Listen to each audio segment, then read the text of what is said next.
경남교육청은 통영 제석초 화재로 100억 원의 피해를 추산했습니다. 학교 복구만큼 중요한 것, 바로 대형 재난을 겪은 학생과 학부모, 교직원들을 다독이는 일입니다. 창원 지역 의대 신설이 물 건너가면서 범시민 운동까지 벌였던 창원 시민들이 실망감을 감추지 못하고 있습니다. 오는 4월 총선에 출마하는 후보들의 공식적인 후보 등록이 시작됐습니다. 오는 28일부터 치열한 선거전도 막이 오릅니다.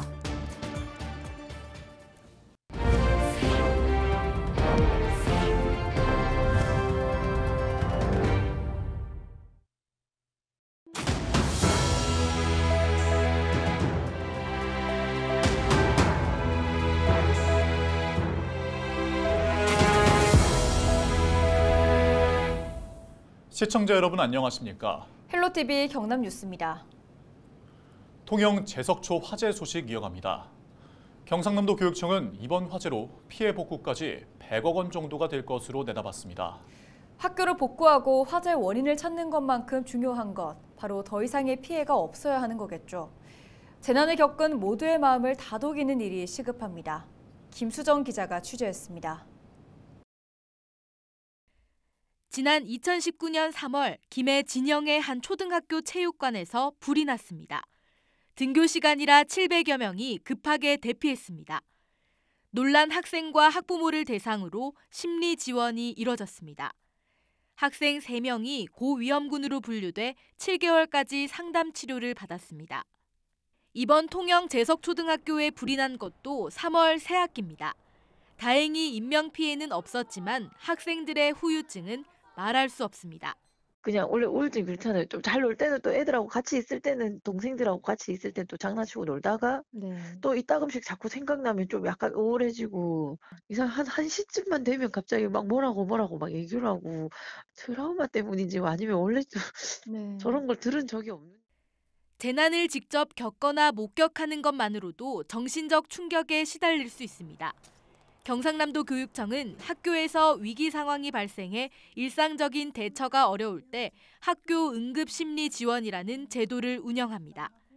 재난 피해자를 대상으로 선별 검사하고 고위험군을 찾아 장기적인 상담을 지원하는 겁니다.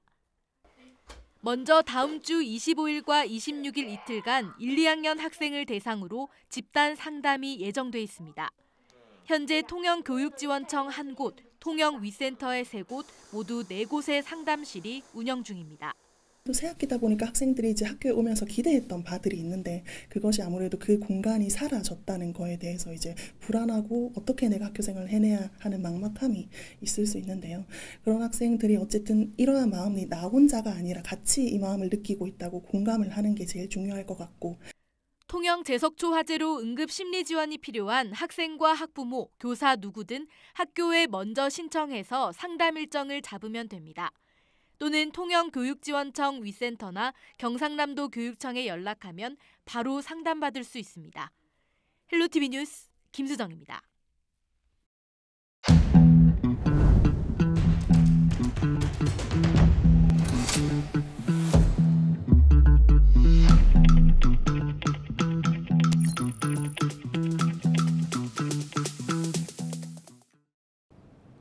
(4.10) 총선 출마 후보들이 공식적인 후보 등록을 시작으로 본격적인 선거전에 뛰어들었습니다. 28일부터 13일간의 치열한 선거전도 막이 오릅니다. 권정숙 기자의 보도입니다. 이번 총선에서 낙동강배트 주요 지역으로 주목받고 있는 양산. 민주당 두 후보는 차례로 양산 선관위를 찾아 등록을 마치며 각오를 다졌고, 여기는 초박빙 지역이라 유권자 한 분 한 분에게 승리할 수 있도록 더불어민주당의 김두관 후보를 선택해달라고 정말 요청드리고 있습니다. 이제 본격적인 선거가 시작된 만큼 끝까지 최선을 다해서 반드시 승리하겠습니다. 화이팅! 국민의힘 두 후보는 나란히 대리인 접수를 하며 현장으로 향했습니다. 기탁금 1,500만 원을 비롯해 다양한 출마 요건을 갖춰야 할 수 있는 총선 후보자 등록. 경남 지역 후보자들은 첫날부터 이처럼 속속 등록 절차를 마쳤습니다. 22일까지 등록을 끝낸 후보들은 일주일의 준비 기간을 거쳐 28일부터 13일간 본격적인 선거운동을 펼치게 됩니다. 이 기간 후보들은 유세 차량을 동원해 표밭을 누비고 각 가정으로는 공보물이 발송됩니다. 선관위는 유권자의 적극적인 참여를 당부하면서 불법 선거운동은 용납하지 않겠다는 입장입니다. 이틀간 후보자 등록을 하고 28일부터 본격적인 선거운동이 시작됩니다. 후보자들은 선거법을 위반하는 일이 없도록 유의하시고 유권자들은 공약과 정책을 꼼꼼히 살펴보고 투표하시길 바랍니다. 출마 선언과 당내 옥석을 가리는 예비 후보 등록을 거쳐 출마 자격을 갖췄다는 공식 인정을 받는 절차인 후보 등록. 무게감을 실은 본선거가 시작되면서 지역의 분위기도 달아오르고 있습니다. 헬로티비 뉴스 권정숙입니다. 창원시 성산구 천선동과 진해구 석동을 잇는 석동터널이 21일 개통했습니다. 석동터널은 총 사업비 1,995억 원이 투입돼 길이 1.96km, 왕복 4차로 규모로 지어졌습니다. 창원시는 터널 개통으로 기존 안민터널의 차량 정체가 해소될 것으로 기대하고 있습니다. 정부가 20일 전국 의과대학 정원을 2,000명 늘리는 방안을 발표했지만 기대했던 의대 신설 내용은 빠졌습니다. 의대 신설이 물 건너가자 범시민 운동까지 벌였던 창원 시민들은 실망감을 감추지 못했습니다. 보도에 표영민 기자입니다. 비수도권 인구 100만 도시 가운데 유일하게 의과대학이 없는 창원. 30년 넘게 의대 신설에 힘썼지만 의료계의 반대 등으로 무산돼 왔습니다. 최근 정부 의대 정원 확대 발표와 맞물려 의대 신설에 대한 기대감이 커졌지만 이번에도 실패로 돌아갔습니다. 정부가 의대 신설을 통한 정원 확대가 아닌 기존 의대 정원을 확대하는 방식을 택했기 때문입니다. 절박한 마음으로 범시민추진위원회를 결성해 의대 유치 활동에 나섰던 시민들은 허탈하다는 입장입니다. 좀 아쉽다고 생각하고 근데 아무래도 지역에 의대 이제 병원이 많으면 많을수록 이제 환자들도 신속하게 조치받을 수 있으니까 의대 신설이라는 절호의 기회를 놓친 만큼 재도전을 위해선 더 철저한 준비가 필요하다고 말합니다. 서명운동도 하고 많이 노력했는데 안 돼서 아쉽고요. 다음번에는 더 열심히 더 준비해서 좋은 결과 있었으면 좋겠습니다. 창원시도 지역의대 설립을 재추진하겠다는 의사를 분명히 했습니다.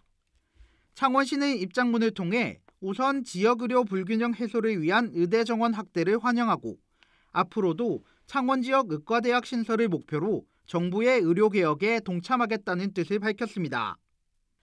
하지만 일부 시민들은 창원에 의대가 없다는 논리만으론 한계가 있는 만큼 창원시가 차별화된 대책을 마련해야 한다고 목소리를 높였습니다. 헬로티비 뉴스 표영민입니다. 최근 정부가 발표한 지난해 사교육비 조사 결과를 보면 코로나19 이후 급격히 증가했던 사교육비가 다시금 둔화하고 있는 것으로 나타났습니다. 네, 하지만 소득 수준과 지역 간 사교육비 지출 격차는 여전히 큽니다. 사교육비 지출도 꾸준히 증가하고 있습니다. 이관성 기자가 보도합니다. 지난 2023년 한 해 국내 사교육비 총액은 27.1조 원, 2022년 26조 원보다 4.5% 증가했습니다. 코로나19 확산으로 21%가 급증했던 2021년과 비교하면 둔화 모습이 뚜렷합니다. 하지만 사교육비는 꾸준히 증가하고 있습니다. 지난해 초중고 학생 1인당 월 평균 사교육비는 43만 4천 원, 지난 5년 사이 35% 이상 증가했습니다.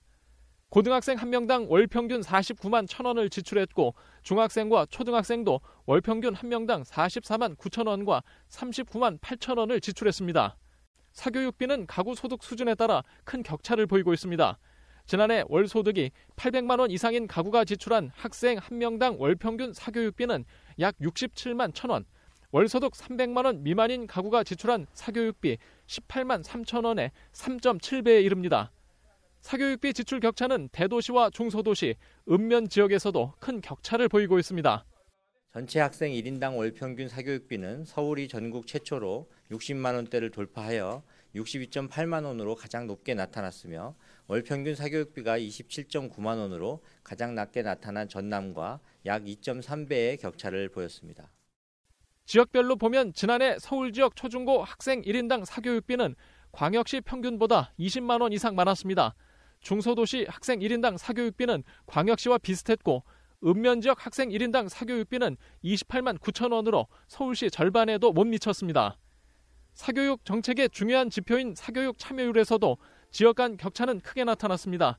지난해 서울 지역 사교육 참여율은 84.8%로 가장 높았고 충남과 전남은 68% 안팎을 기록했습니다. 사교육 경감 대책을 마련해야 하는 정부와 지역 교육청들이 지역 실정에 맞는 맞춤형 대책을 내놓아야 하는 상황입니다. 헬로티비 뉴스 이관서입니다.